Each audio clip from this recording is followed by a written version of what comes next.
আলাইকুম গাইস, আপনারা কেমন আছেন? আশা করি ভালো আছেন। তাহলে আমরা কালকে একটা ব্যায়াম দেখিয়েছিলাম, সেটার পার্ট 6 পর্যন্ত আমরা করেছিলাম। আজকে 7 থেকে শুরু করব। তাহলে চলুন করা যাক ব্যায়ামটা।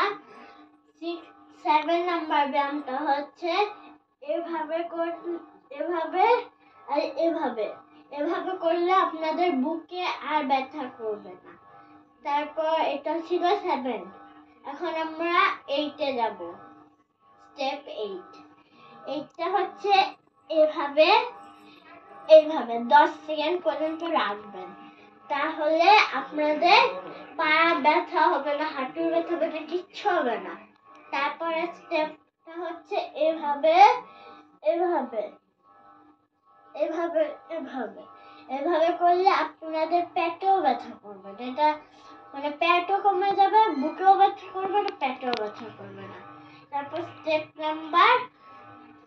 নাম্বার 9। সেটা হচ্ছে হাতের ব্যায়াম।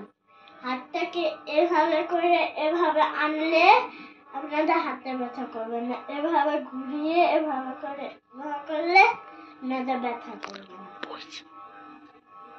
তারপরে হচ্ছে স্টেপ নাম্বার 10। এভাবে বসে এভাবে চোখ বন্ধ করে রাখবেন। তাহলে আপনাদের মনটা ভালো থাকবে। যখন মন খারাপ হয়ে যাবে তখন মনটা খারাপ হবে। তারপরে ব্যায়াম হচ্ছে নাকের আর ফুসফুসের নিঃশ্বাসে। এভাবে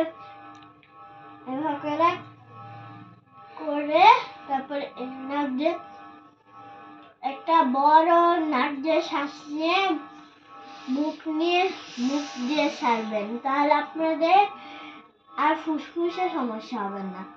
এখন স্টেপ নাম্বার 11। আপনারা এইভাবে বসে এভাবে হাত দিয়ে জোরে করে নাক দিয়ে শ্বাস নেবেন, তারপরে মুখ দিয়ে ছাড়বেন। তাহলে এটা রক্ত চলাচল বন্ধ থাকলে সেটাও রক্ত চলাচল খুলে যাবে। তাহলে আজকের মতন এতটুকুই থাকুক। আবার পরের ভিডিওতে দেখা যাক কি ব্যায়াম করা যায়। ঠিক আছে, বাই বাই গাইস, ভালো থাকবেন।